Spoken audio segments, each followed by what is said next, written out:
Hop a day and welcome to True Chelu's Top 10 Games of 2016. In this video, I'll talk a little about each of my favorite games of 2016. It was an awesome year for games, and I can't wait to get into this. So, if you like what you've seen, or maybe you disagree with some of my lists, just leave a comment below and let me hear what your feedback is. Oh, and by the way, the game didn't make this list. That doesn't mean it's not a good game, it just means that I didn't quite get to it in 2016. So let's get to the list!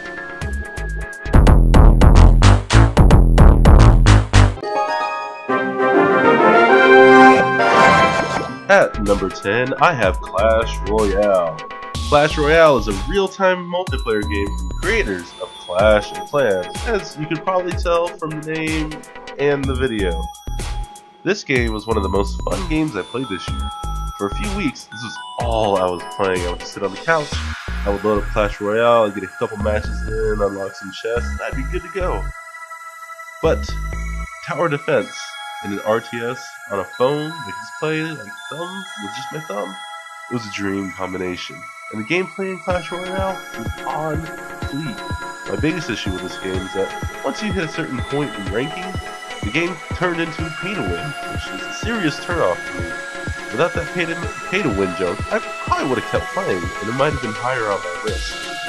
But as it stands, I'll kind of be hoping and just kind of watching out for this new Clash Royale game made by the developers of Spite. So Clash Royale, I love what you did, but some considerations might have kept you out of contention for some of the higher positions on this list.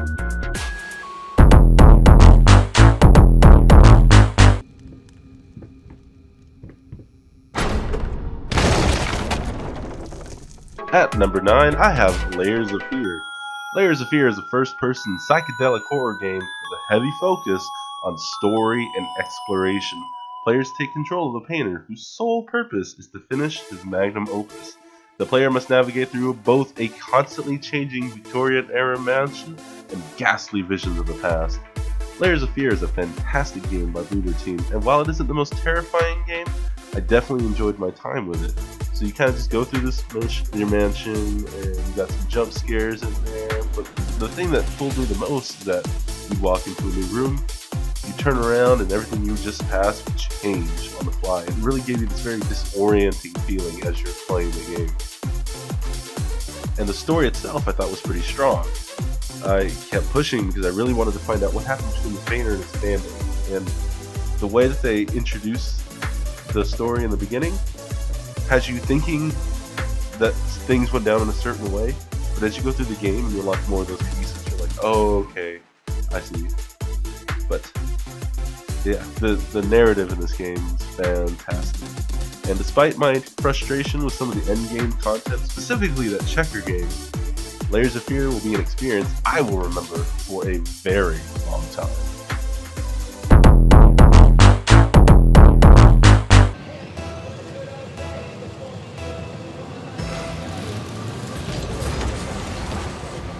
At number 8, I have Rocket League.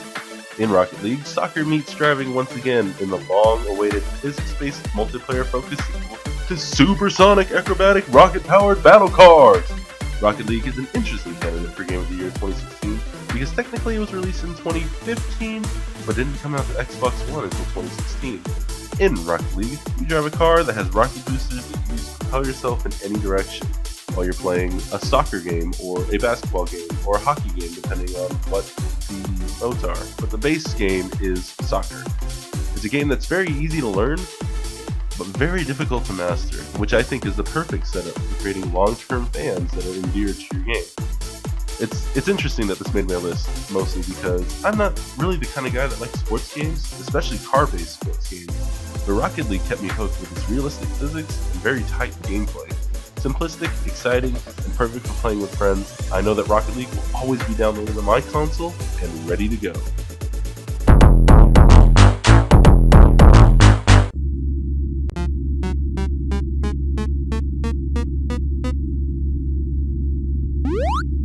Number 7 on my list is Coney Island. Coney Island is a suspense puzzle game in disguise. You are in limbo, trapped in a malevolent and malfunctioning arcade machine devised by the devil himself. It is not a game about ponies. Let me reiterate.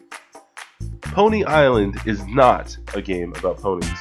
Thankfully, when I picked up this game, that was all I knew about the story, so I was able to go through the rest of it completely blind.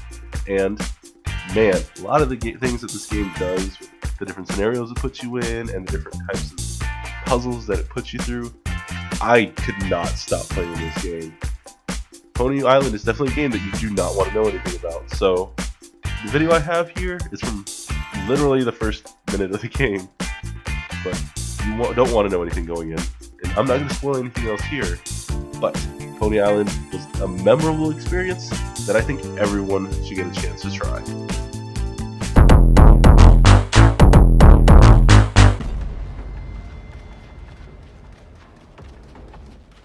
Number 6, Killing Floor 2.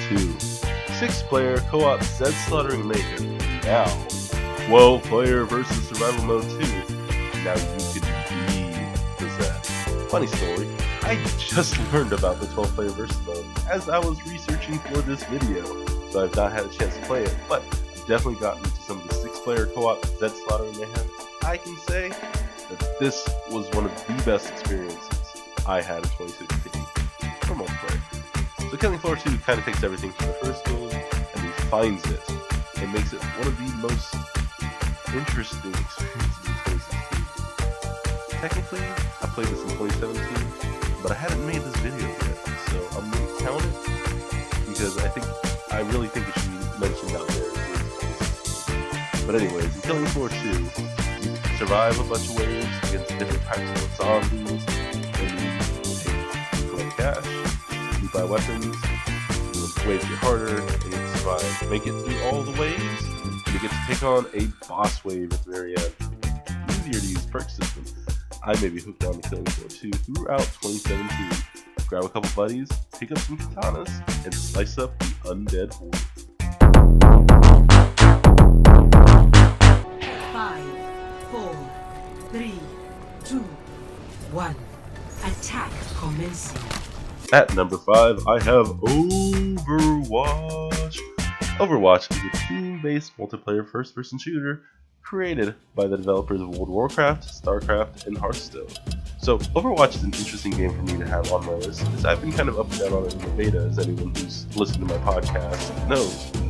I believe a lot of my frustrations with this game were due to me focusing too much on balancing issues, which with a game like Overwatch, you're not really coming to it for the competitive nature of it. So once I kind of pushed that to the side and also got keyboard and mouse, I realized that, man, Overwatch, it's a very good game, which is weird because I've been slamming this game since last year. Anyways, Overwatch brings to life a genre that Team Fortress 2 has had the cake for years.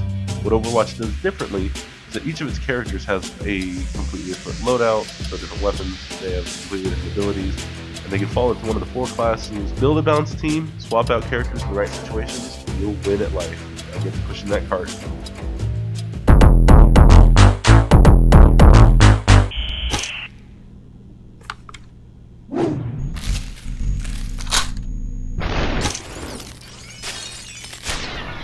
Number 4, Superhot.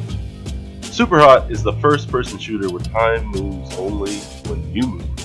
No regenerating health bars, no conveniently placed ammo drops, it's just you, outnumbered and outgunned, grabbing the weapon of fallen enemies to shoot, slice, and maneuver through a hurricane of slow-motion bullets.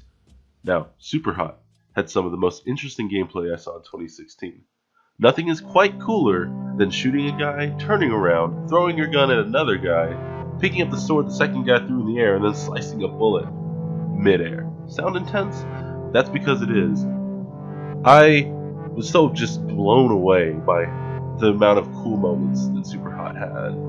Like, there's a scene where, well, I actually shouldn't mention it here because that'd be spoiling it.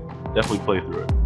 But you play as a guy who gets access to this hot new program called Superhot, and you're kind of like you're in a computer in the game, whatever. But like, the story is really short.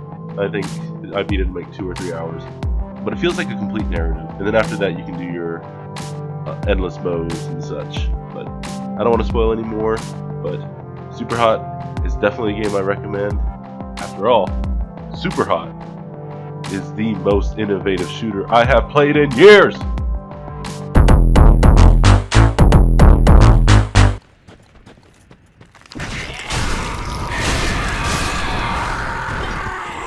Number 3, Dark Souls 3. Prepare yourself and embrace the darkness, because Dark Souls is back!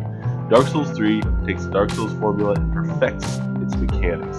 It is a perfect balance of speed and precision. You will need to get good, as Dark Souls 3 features some of the hardest enemies and definitely the hardest bosses in the entire series. I don't think I've ever completely respected my character for one boss.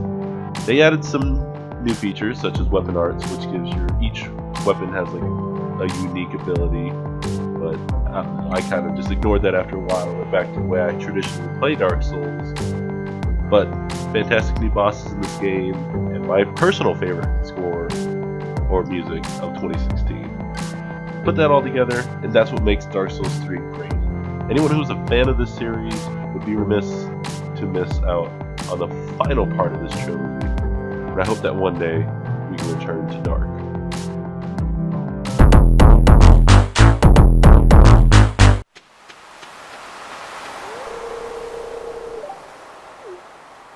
Number 2, Stardew Valley. In my number 2 game of 2016, you inherit your grandfather's old farm plot in a town called Stardew Valley. Armed with hand-me-down tools and a few coins, you set out to begin your new life. Can you learn to live off the land and turn these overgrown fields into a thriving home? Now, Stardew Valley is probably the most out-of-place game in my list of games about the darkness. But Stardew Valley took me to a place where I could chill out and just really enjoy the fun of games. Stardew Valley is the evolution of Animal Crossing. It cuts the fat and expertly delivers each of its components. All of this made much more exciting and much more amazing by the fact that it was created by one guy. Farm, fish, dungeon crawl, build relationships, and rebuild the community center? Or don't! It's your choice in this world. Enter Stardew Valley, and your mind will be filled with thoughts of donuts.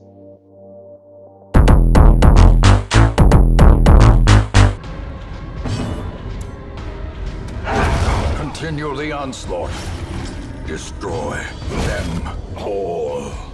Number 1, Darkest Dungeon. Darkest Dungeon is a challenging gothic roguelike turn-based RPG about the psychological stresses of adventuring. Recruit, train, and lead a team of flawed heroes against unimaginable horrors, stress, famine, disease, and the ever-encroaching dark. Can you keep your heroes together when all hope is lost? Now, this is it. This is my game of the year 2016. Darkest Dungeon. It hit my niche exactly where I'm weakness. Roguelike? Check. Turn-based? Check. RPG? Check. Psychological stress? Check. Dark in the title? Definitely a check.